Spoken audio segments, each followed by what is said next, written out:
Lagi di Masjid Agung Banten nih.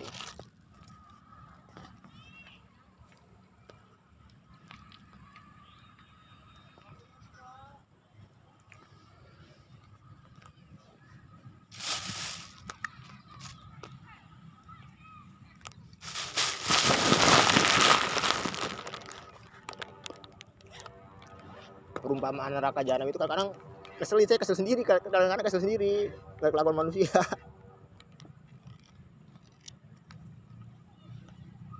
Masih jomblo.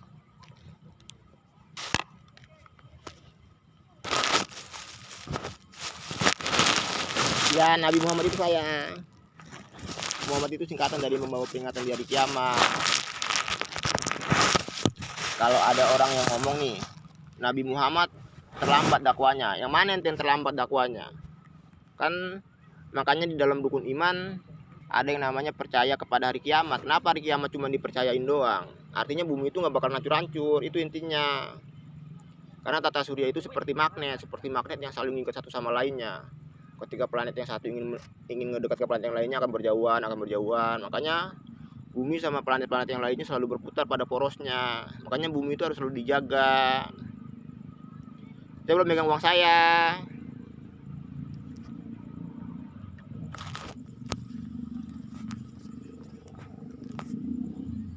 Apa tulisannya? Artinya Indonesia Raya.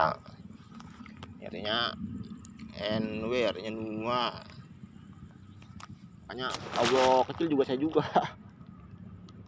Dewa Krishna saya. Menahan diri disebutnya berpuasa juga. Perumpamaan di neraka jahanam itu setiap kulit yang gosong diganti sama kulit yang baru. Artinya apa? Semua itu cuma ujian doang. Jangan ngerasa hebat bisa mendapatkan segala sesuatu itu, jangan ngerasa hebat.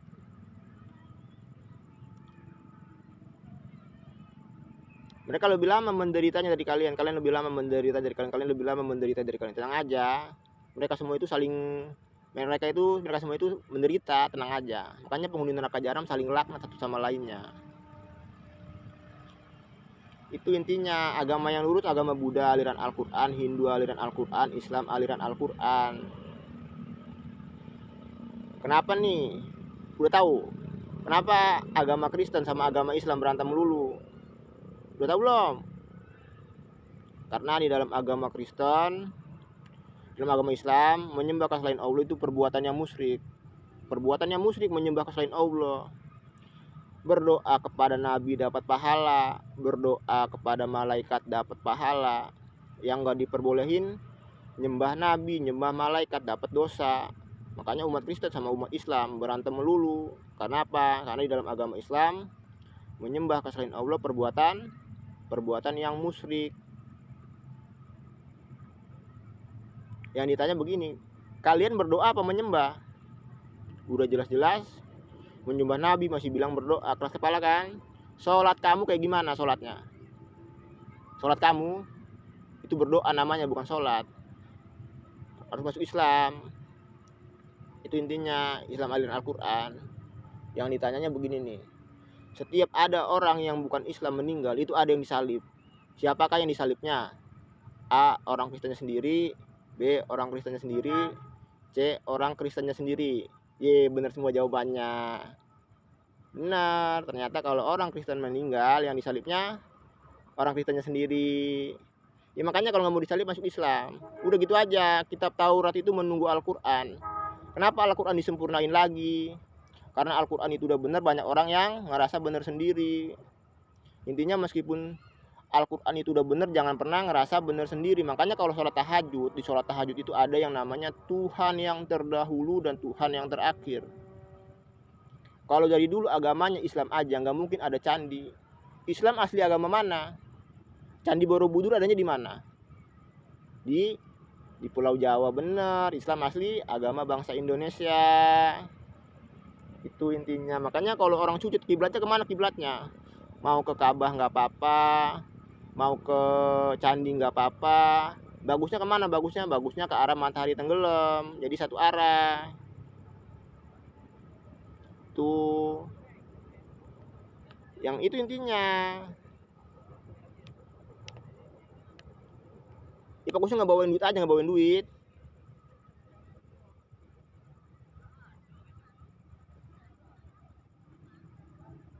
Mau nanya apa lagi? Makanya ini perumpamaan di neraka jahanam itu tuh, setiap kulit yang gosong diganti sama kulit yang baru. Diganti sama kulit yang baru artinya apa? Semua itu cuma ujian doang. Pernah dengar kan? Awas umatnya Nabi Muhammad di akhir zaman diuji sama nafsu. Kalau kalah sama nafsunya jadi penghuni neraka jahanam. Pernah dengar kan? Pernah dengar lah, pasti nggak bohong aja kalau nggak pernah dengar mah. Iya makanya jangan sampai kalah sama nafsunya. Kalau pengen nikah harus dipaksa menemukan jati diri. Orang-orang kalau udah menemukan jati diri itu udah bisa ngebedain benar salahnya perbuatan. Udah bisa ngebedain benar salahnya perbuatan. Maksudnya mengetahui tentang batasan kehidupan. Udah tahu salah nih jangan dilakuin, udah tahu salah masih dilakuin berarti masih dipaksa mencari jati diri. Itu intinya. Ya ditonjokin lah, diinjek-injekin lah.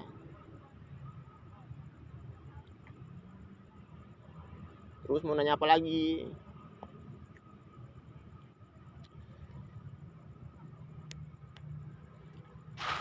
Bawa bukunya pakai agak kayak.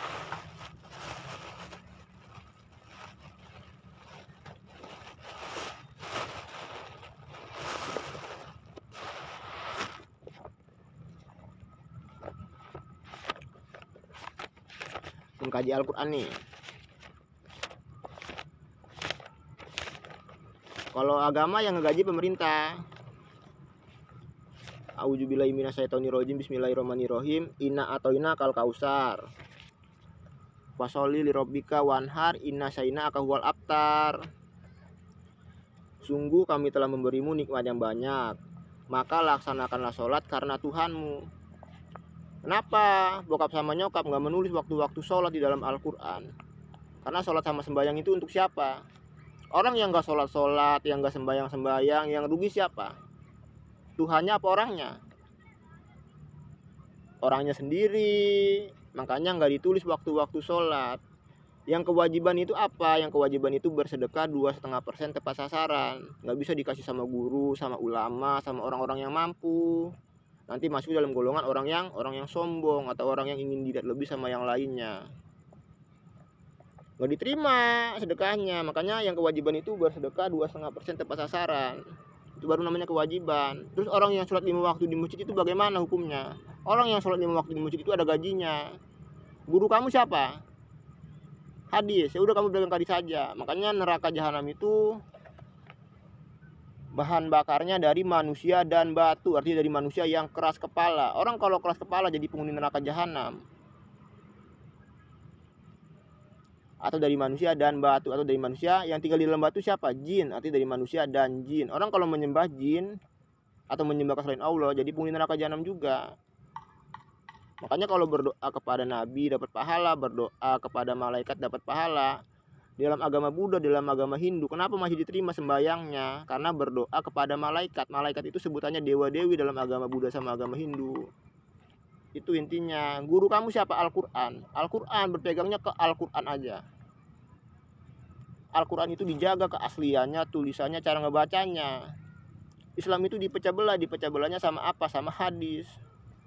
Atau perkataan yang ngebenarin atau membenarkan perkataan yang ada di dalam Al-Quran. Guru kamu siapa? A. Dipanggil gurunya. Udah tahu salah kok masih dilakuin. Kalian kan punya akal dan pikiran. Guru kamu siapa? Al-Quran. Al-Quran bisa salah? Ya nggak mungkin salah. Makanya berpegangnya ke Al-Quran aja. Jangan belajar sama yang lainnya. Orang kalau bisa ngebaca itu bisa berpikir. Orang kalau bisa berpikir itu bisa ngebedain bener salahnya perbuatan. Udah bisa ngebedain bener salahnya perbuatan. Jadi jangan coba-coba memfitnah Al-Quran. Makanya ditulisnya hanya maka laksanakanlah sholat karena Tuhanmu. Sholat itu sebagai bentuk dari apa? Dari rasa takut dan rasa syukur. Bentuk rasa takut itu bagaimana? Ngejauhin larangan agama. Baru namanya rasa takut. Jangan sholat, sembahyang. Larangannya dilakuin. Yang nggak diterima sholat sama sembahyangnya. Itu. Yang kewajiban itu sebagai bentuk rasa syukur. Rasa syukur baru sholat. Kamu ngapain sholat? Sebagai bentuk rasa syukur nggak apa-apa, nggak ada masalah. Orang nih yang nggak punya agama hidupnya akan penuh dengan penyesalan. nggak punya tujuan hidup. Agama itu tujuan hidup. Orang belajar agama agar apa? Agar mempunyai tujuan hidup. Orang kalau hidup nggak punya tujuan, hidupnya seperti apa? Seperti kipas angin yang muter-muter aja. Itu makanya harus punya tujuan hidup. Agama itu tujuan hidup atau batasan kehidupan. Makanya yang ditulisnya hanya maka laksanakanlah sholat karena Tuhanmu. Bokap sama nyokap itu nggak mau menyiksa semua makhluknya, nggak mau. Kenapa? Karena sholat sama sembahyang itu untuk siapa? Untuk diri sendiri, bukan untuk orang lain. Orang yang nggak sholat, yang nggak sembahyang, yang rugi siapa? Tuhannya apa orangnya? Ya orangnya. Makanya nggak ditulis waktu-waktu sholat. Kalau nggak bisa sholat, nggak bisa sembahyang, minimalnya ngejauhin larangan agama, baru belajar sholat, baru belajar sembahyang. Dalam semua ajaran agama itu yang paling penting itu nggak boleh yang namanya menyiksa diri sendiri, apalagi menyiksa orang lain, terus ngejauhin larangan agama. Itu intinya. Yang keduanya, dan berkurbanlah sebagai ibadah. Bisa juga lebaran haji berkurban. Cuman kalau dikasih secara jauh, yang dimaksud berkurbanlah sebagai ibadah itu apa? Mengorbankan waktu. Orang yang mengorbankan waktunya untuk bekerja di jalan yang baik, kalau di jalan yang baik ngapain belajar agama? Maksudnya dalam perbuatan orang yang beribadah. Makanya benar, bekerja adalah ibadah. Di mana tertulisnya? Di dalam Al-Qur'an di surah Al-Kausar. Kalau belum waktunya bekerja ngapain Ustadz? Kalau belum waktunya bekerja, anak-anak yang ngorbanin waktunya untuk berbakti kepada kedua orang tuanya disebutnya anak-anak yang beribadah. Yang ketiganya, dan mendekatkan diri kepada Allah, artinya ngejauhin larangan agama. Orang yang ngejauhin larangan agama itu udah otomatis ngedekatin dirinya kepada Allah. Sungguh orang-orang yang membencimu dialah yang terputus dari rahmat Allah, jalan yang lurus. Jarang sholat, jarang sembahyang, meninggalnya masuk surga. Kenapa masuk surga? Karena ngerti yang diajarin yang ada di dalam Al-Quran. Guru kamu siapa? Panggil lagi, panggil guru kamu panggil. Gurunya guru kamu siapa? Panggil lagi, panggil. Gurunya guru kamu siapa? Panggil lagi, panggil. Udah tahu salah kok masih dilakuin. Kalian kan punya akal dan pikiran. Kalian mau ngomong apa? Makanya berpegangnya ke Al-Quran aja. Guru kamu siapa? Al-Quran. Dijaga keasliannya, tulisannya, cara ngebacanya. Ya nggak mungkin salah orang gurunya Al-Quran. Makanya berpegangnya ke Al-Quran aja. Diajarin yang lainnya. Beli Al-Quran sama artinya, sama bahasa yang dimengertinya, sama bahasa Arabnya. Dibaca sambil dipikirin. Jadi punya tujuan hidup. Hidupnya nggak seperti kipas angin yang muter-muter aja. Itu makanya harus apa? Kalau agama pemerintah yang ngaji, yang ngegaji. Itu intinya. Ya makanya harus berani ngelakuin pengeksekusian. Kenapa? Karena banyak orang yang berlindung di bawah agama, berlindung di bawah negara. Makanya bangsa Indonesia itu berlandaskan Pancasila atau ideologi Pancasila. Pancasila itu apa? Pancasila itu rasa takut. Makanya sila pertama Pancasila itu ada yang namanya ketuhanan yang Maha Esa. Adanya Tuhan itu untuk apa? Untuk ditakutin, disembah, dan dipercayain. Bentuk rasa takut kepada Tuhan itu seperti apa? Ngejauhin larangan agama, ngejauhin larangan negara, baru namanya bentuk rasa takut. Katanya takut sama Tuhan, larangan agama, larangan negara dilakuin. Baru sila keduanya kemanusiaan yang adil dan beradab. Karena adanya rasa takut tadi bisa tercipta kemanusiaan yang adil dan beradab. Kalau itu intinya. Karena ada rasa takut tadi jadi bisa memanusiakan manusia dan makhluk-makhluk lainnya. Orang-orang kelakuannya seperti manusia, diperlakukan seperti manusia juga wajar. Orang-orang kelakuannya seperti binatang, ya diperlakukan seperti binatang juga wajar. Jadi jangan coba-coba berlindung di bawah Pancasila, apalagi di bawah agama. Agama itu rasa takut. Udah itu intinya. Mengkaji surah Al-Ma'un nih. A'udzubillahi minasyaitonirrajim. Bismillahirrahmanirrahim.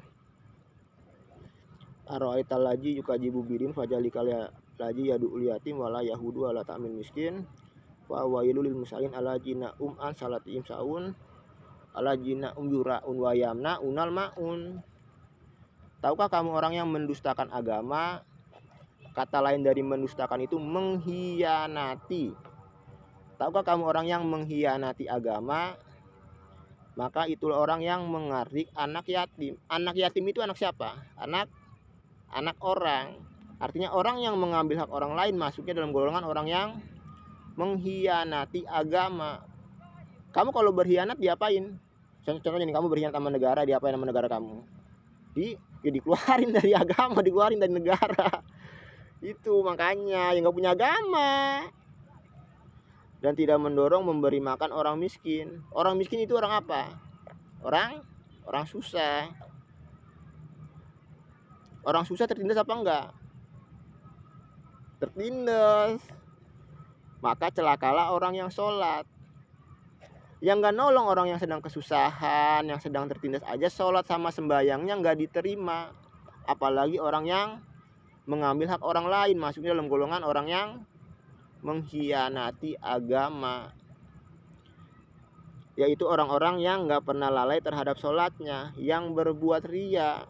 Artinya apa? Orang yang sombong, yang berbuat ria, yaitu orang-orang yang nggak pernah lalai terhadap sholatnya, maka celakalah orang yang sholat. Artinya apa? Orang yang ngebanding-bandingin sholatnya, sembayangnya, perbuatan ibadahnya, nggak diterima sholat sama sembayangnya. Kenapa? Karena tertulisin dengan jelas di dalam Al-Quran, di surah Al-Ma'un. Dan enggan memberi bantuan, atau orang yang pelit. Artinya apa? Meskipun udah bersedekah 2,5%, ngeliat orang yang kesusahan atau yang kelaparan, itu wajib nolongnya juga. Yang penting menolong itu 1 kali atau 2 kali. Kalau berulang itu dimanfaatkan atau memanfaatkan, itu masuk dalam golongan orang yang mengambil hak orang lain. Ya dikeluarin dari agama, ya dikeluarin dari negara. Yang kenapa bokap sama nyokap nih ngewajibin semua makhluknya bersedekah 2,5% tepat sasaran, agar semua makhluk itu nggak saling memanfaatkan dan nggak dimanfaatkan. Yang penting kewajibannya dipegang, yang 2,5% tadi itu dipegang. Orang mau ngomong apa juga cuekin aja. Makanya diwajibin bersedekah 2,5% tepat sasaran. Nggak bisa dikasih sama orang yang mampu seperti guru, seperti ulama, atau orang-orang yang mampu lainnya. Kenapa? Karena tertulis dengan jelas di dalam Al-Quran, yang berbuat ria, yaitu orang-orang yang nggak pernah lalai terhadap sholatnya, maka celakalah orang yang sholat. Artinya orang yang sombong, nggak diterima. Itu intinya. Terus di dalam Al-Quran di surah Abasa, itu ada peringatan agar nggak membeda-bedakan orang lain. Orang yang ngebeda-bedain orang lain atau ngebeda-bedakan orang lain, itu sholat sama sembahyangnya nggak diterima. Itu intinya. Cuman kalau militer, pemerintah punya kewajiban, malah kalau nggak megang kewajibannya masuk neraka jahanam. Itu intinya. Jadi intinya nih, ngedidik orang lain sama ngedidik keluarga sendiri berbeda, dosa apa enggak? Enggak dosa. Yang dosa itu ngedidik orang lain sama ngedidik orang lain berbeda, baru dosa. Diajarin sama yang lainnya. Terus berpuasa itu cuma diwajibin 1 hari doang, selama 13 jam. Nggak berpuasa selama-lamanya nggak apa-apa. Yang penting kalau bulan Ramadan, makanya harus ngumpet-ngumpet, jangan di tempat umum. Terus apalagi namanya, kan ada hadisnya tuh, katanya orang kalau ninggalin berpuasa 1 hari itu harus memberi makan 60 orang. Bener apa salah? Memberi makan 60 orang itu menyiksa diri sendiri apa enggak? Ya jelas menyiksa diri sendiri, berarti salah. Yang benar bagaimana? Yang benar itu perbuatan yang paling banyak pahalanya dari semua perbuatan ibadah. Apa perbuatannya? Perbuatannya itu kalau nggak bisa nyenengin banyak orang, minimal nyenengin 1 orang. Yang penting harus orang yang baik. Itu baru benar, namanya perbuatan yang paling banyak pahalanya dari semua perbuatan ibadah. Guru kamu siapa? Al-Quran. Udah berpegangnya ke Al-Quran aja. Makanya itu intinya. Revolusi mental masih bentar doang. Diajarin yang lainnya, beli Al-Quran sama artinya dibaca sama maknanya. Kalau pengen ngebawain duit nih, kalau nggak taruh di pinggir jalan, di dekat kali atau kayak gimana, atau di samping rumahnya bawain langsung. Semua itu mempunyai kewajiban. Semua acara agama itu cuma buat nyenengin saya doang. Itu intinya. Cuma buat nyenengin saya doang. Saya mah paham agama, nggak bakalan salah jalan. Ya masing-masing, makanya di Surabaya itu setiap orang lari dari keluarganya, lari dari ibu bapaknya, lari dari saudara-saudaranya. Artinya apa? Nanggung dosanya sendiri-sendiri. Berbohong itu menimbulkan fitnah. Segala sesuatu yang menimbulkan fitnah itu wajib mati. Ya kalau nggak mau mati jangan berbohong. Ini lagi ada acara baru. Cara membunuh unta. Acaranya kalau udah ditanya nggak mau jujur, masih berbohong, ya dibunuh. Ngebunuh unta kayak begitu, diajak ngobrol, dia jadi sayang dulu, diajak ngobrol, udah diajak ngobrol masih nggak mau, ya udah. Itu intinya ya, makanya jangan berbohong. Kalau nggak mau dibunuh, jangan ngelakuin perbuatan yang melanggar hukum yang harus sampai dibunuh. Jadi penyekapan orang yang dipakai sama supir-supir bajingan, korban-korban indoktrinisasi, itu beneran apa bohongan? Beneran. Ya makanya mengeksekusinya juga beneran. Itu intinya. Makanya jangan berbohong. Terus disuruh yang nggak bener jangan pada mau. Makanya di dalam Al-Quran itu ada suatu kaum yang ditangguhin kematiannya sampai hari kiamat. Mungkin kalian salah satu kaumnya.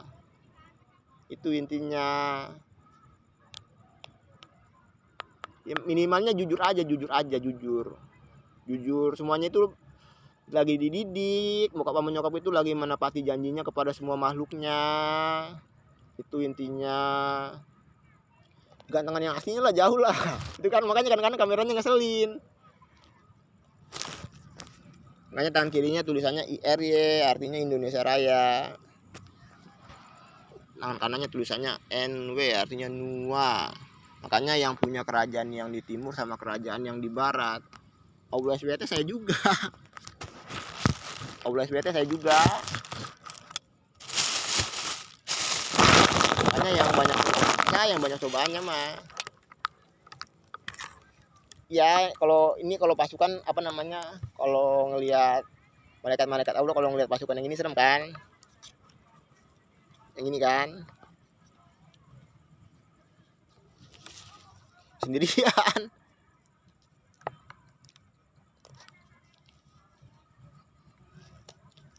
Terus berbohong itu menimbulkan fitnah, bisa bikin mati rasa empati juga.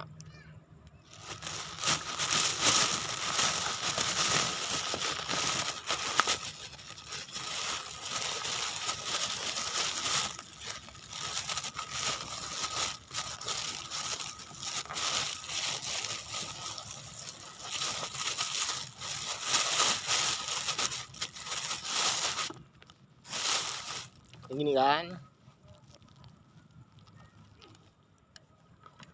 kan. Ini kalau apa namanya, kalau ngerokok kretek harus dipencet-pencet jadi nggak kempot. Bukannya orang tua. Anget kalau tenggorokan, nyenengin orang aja. Yang ini serem pasukannya kan.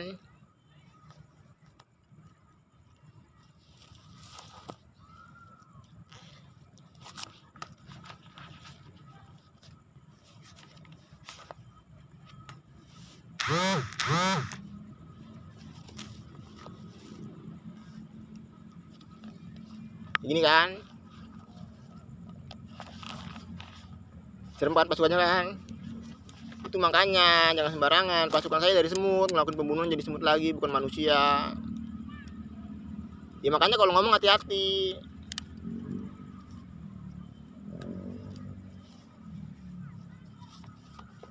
Itu intinya. Mau nanya apa lagi? Ada sebabnya mah nggak dosa, kecuali nggak ada sebabnya baru dosa. Jadi sudah nggak bener jangan mau. Fokusnya ngeliat orang salah dinasihatin. Ya fokusnya ngebawain duit aja. Semua acara agama itu cuma buat nyenengin saya doang. Itu intinya. Terus jangan ngebenci perokok. Perokok ini diatur sama pemerintah, harganya harga tetap. 1 liter beras dapat 6 bungkus. Itu intinya. Orang yang manfaatin orang lain, sholat sama sembahyangnya nggak diterima. Makanya yang punya kerajaan yang di timur sama kerajaan yang di barat. Itu makanya jangan banyak bercanda.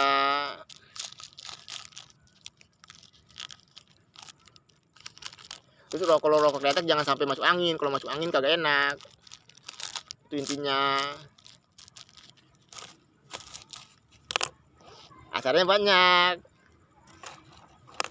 Ya maksudnya yang lainnya diajarin, kalau dia suruh yang nggak bener jangan pada mau. Berbohong itu menimbulkan fitnah. Segala sesuatu yang menimbulkan fitnah itu wajib mati, itu intinya.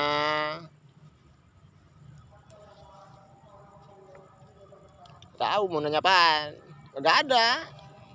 Rajanya Indonesia saya lewat orang nggak sujud aja ditembak mati.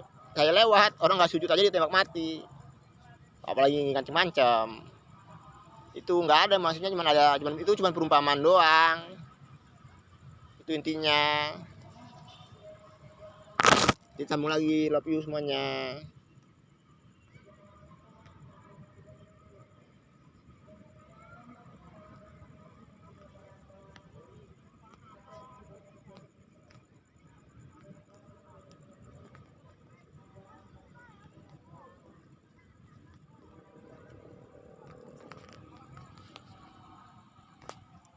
Masih di Masjid Agung Banten.